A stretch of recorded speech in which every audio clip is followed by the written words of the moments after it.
Hey, good morning, good afternoon. I have something on my heart that I want to share with you ladies, only because I love y'all and I am truly an advocate for women. So I'm going to talk to y'all for a few seconds while I'm getting dressed. Hopefully, none of my boobs end up in the camera, okay? So give me a shout out if you see a nipple, okay? Okay? And they a little brown, wide area. Anyway. Okay, so here we go. I noticed that a lot of women, and forgive me because I'm going to be moving around a little bit. I noticed that a lot of women talk about what they bring to the table. And of course, we know men need to bring it. Men are the protectors and providers. They need to come to correct. They need to do what they're supposed to be doing. But I am not an advocate for men. I am an advocate for women. So I'm talking to you ladies. We talk a lot about what we bring to the table. And I will say this. I am a wonderful, phenomenal woman. I am. I have built myself from the ground up. I have tore myself down and rebuilt myself. I have rehabbed myself where I fixed things that needed to be fixed and that needed to be updated and modernized. Unfortunately, I could not afford a BBL, so I'm not talking about that type of construction or fixing, but I do go to the gym. I do. It seems to be working a little bit. I go more for health than to actually lose weight or have a big booty, but I'm always working on me, not just the inside of me, but the outside of me. So I said that I'm done giving out advice that people don't ask for or pay for, but I learned that it's just in my nature to do so. So listen and take heed. Again, we talk about, as women, all of these things that we bring to the table. Like, I'm a cook woman and I cook and I clean and I got a job and I got my own apartment and I got good sex and blah, blah, blah, blah, blah. So I want to say this. I have all of those things that women say they have. Right now, I don't have a car. I'm going to be honest. I am in between cars right now, but for most of my young adult life, I have had a car.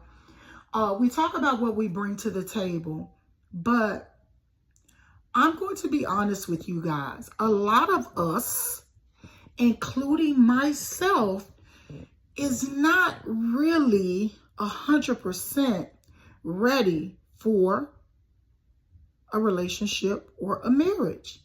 And I say this because we have societal standards of what it takes to bring something great to the table. And that is not always the case. So I've seen girls say, I'm pretty, so why did he choose her? She's not as cute as me, or she's ugly. Well, maybe she has a character and a personality, and maybe she gives him peace, and maybe she checks on him throughout the day, not to accuse him of being with his baby mama, his ex-girlfriend, his creep partner, his mistress, but actually, genuinely to check on him. Because as a real woman, she understands that if he is cheating, that's not my focus. That should be his focus, because he's risking losing me, which is, if I'm all these great things I say I am, then I am the risk lose. I am the risk. He is risking losing me as a woman or a wife, or a girlfriend. If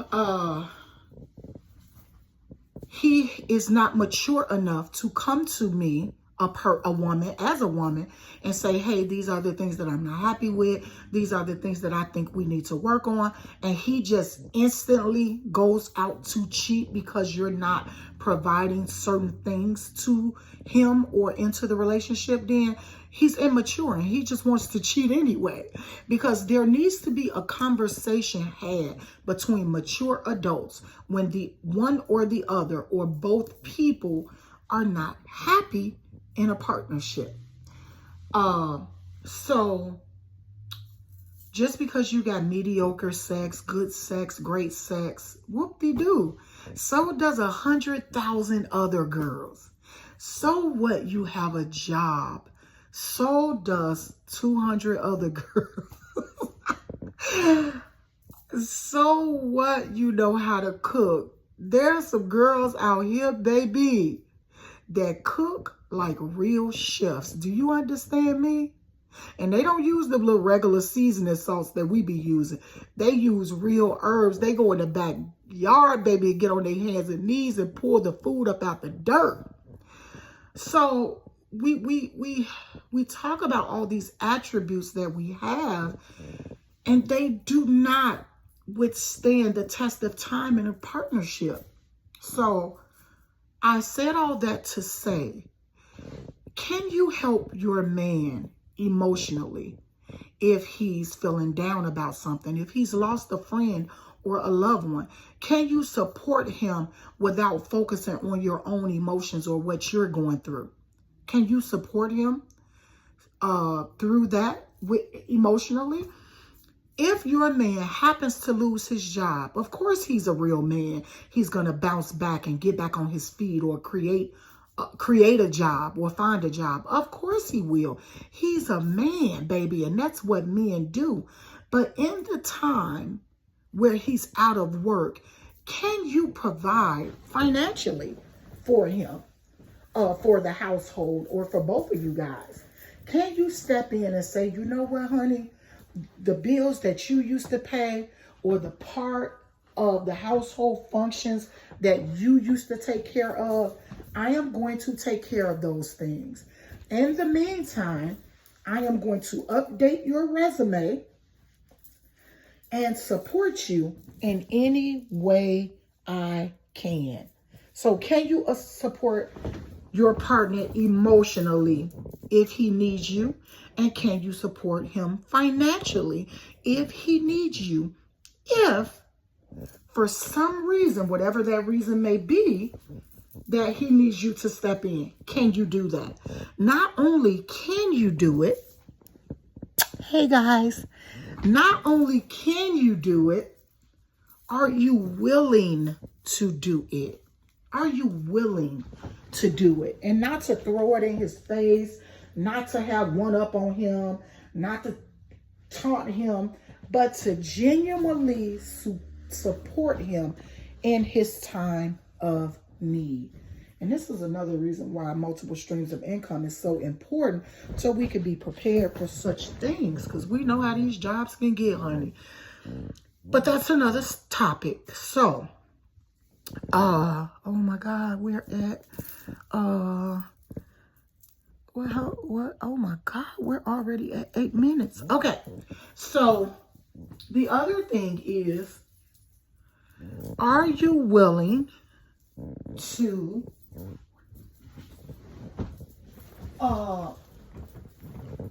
be there for him, for better or for worse? And the reason I say that is because men get sick too, you know. So what if, God forbid, your man became impotent? Is that what it's called? I don't know. I ain't never had that problem. If it ever comes to the point where your guy,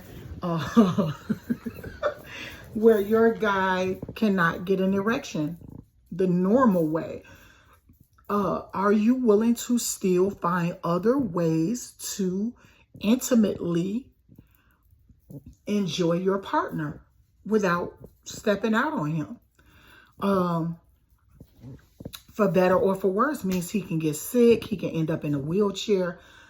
Are you genuinely willing to push him around in his wheelchair? when he can't do it himself? These questions, these hard questions, we have to ask ourselves before we are willing to commit into a long-term, serious partnership. Because unfortunately, things happen. And are we prepared for those things? Are we willing to step in to help when it comes to such things? So, again, we always have to ask ourselves those hard questions. So, girl, that little mediocre cooking that your mama taught you how to do, now some of y'all could throw down, but I'm just saying, cooking tacos every Tuesday is not really knowing how to cook. And, you know, throwing some meat in the oven with some salt and pepper on it is not really knowing how to cook. The question is, are you willing to step in when your man cannot do so? So, I said all that to say, stop talking about what you bring to the table. Oh, hold on. Oh, okay. Thought my surgery was failing me. So stop talking about what you bring to the table and think about the real things that's needed at the table. And some of those things are character, personality, and financial backup. Can you financially back your man up? Can you emotionally help your man when he really needs it? Oh my God, y'all cannot imagine how much I love y'all. I love y'all. So take that advice, use it however you feel free, or you could just ignore it and not be prepared for your next partnership. Have a good day.